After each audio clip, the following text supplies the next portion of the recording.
Like-minded individuals and fellow patriots. My name is the True Spartan, and I made this video in response to a video I just watched. Actually, it's not the newest video, but it's from July of last year. It's the video where Piers Morgan, our favorite guy ever, is interviewing Michael Moore about the Second Amendment, and he uses a clip of Ice-T, interview with Ice-T, and his statement about it, and they go back and forth, and this is that, and this is basically a logical response to the hypocrisy that was just thrown at your face like a monkey shitting in his hand and throwing it at you at the zoo, like just with no disregard. And I'm surprised nobody's picked this up, but here it is.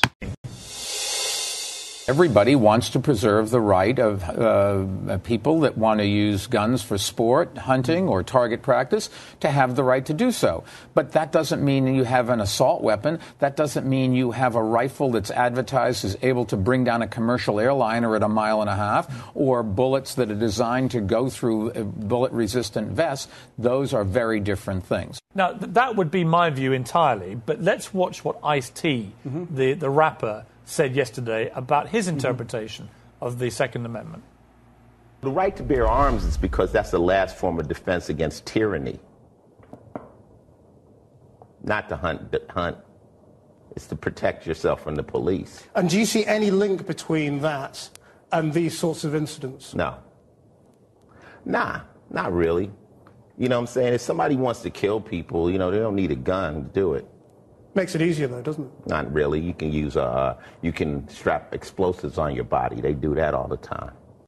Now, there you have the two very different views. I would say there are millions and millions of Americans who would park themselves into Mayor Bloomberg's side of the argument, and millions more, probably more actually in total, who would agree with what Ice-T said. How do you deal with this going forward? How do we deal with the constitutional divide that America has over how that is interpreted? Okay. Well, I'm going to argue it both ways, because I think you can make a valid argument, sort of, on both sides. Not the last part, that part that Ice-T said about that reducing them wouldn't reduce it. That's been proven. If you reduce the guns and the ammo, you'll reduce the murders. And somebody strapping a bomb on themselves, that's a whole different animal that we have to deal with in these times. But I think, first of all, this must seem odd to people in other countries that we view our Constitution as if it was written by God himself, that it was somehow through some sort of divine intervention or whatever, was etched in stone like Moses in the tablets, and because what they thought was right in 1776 to 1789, that is the way we have to live today in the 21st century. I mean, we wouldn't go to a doctor and have him put leeches on us to suck the blood out of us, because that would cure us. That's what they did, 150 years ago. We kind of evolve. Oh, this is such a wonderful video to watch. Oh man.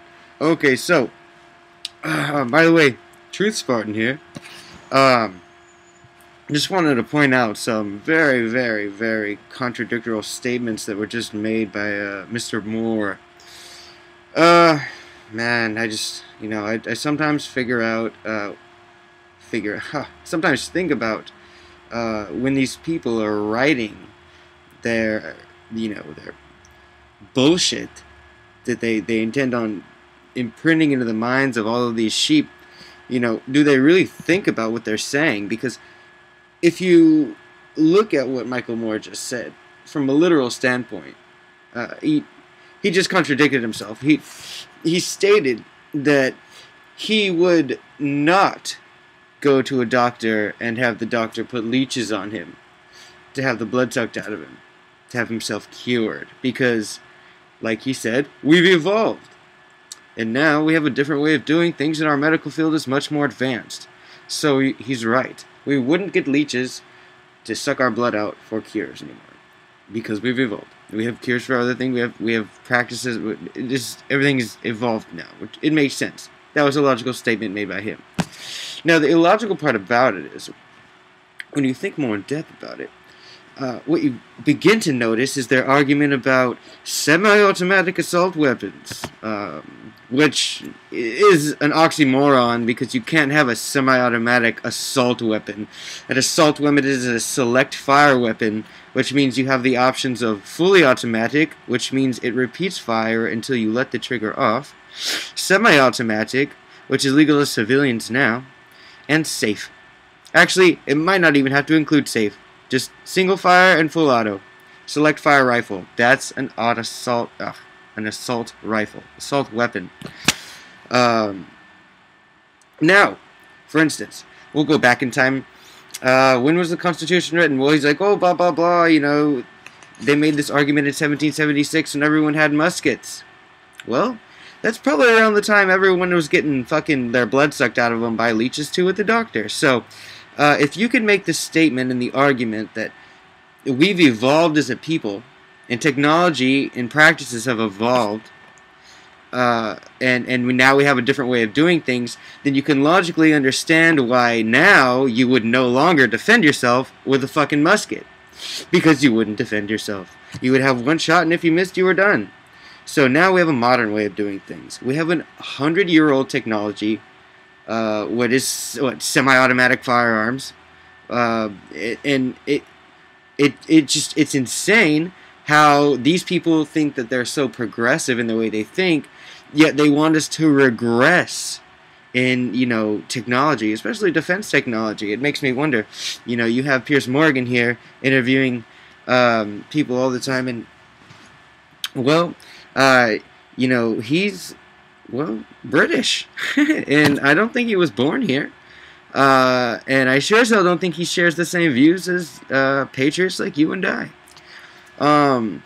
So I just hope you can all wake up to this, see the hypocrisy that's been just blatantly put in front of your face, and make your own wise decisions. Long live the Republic.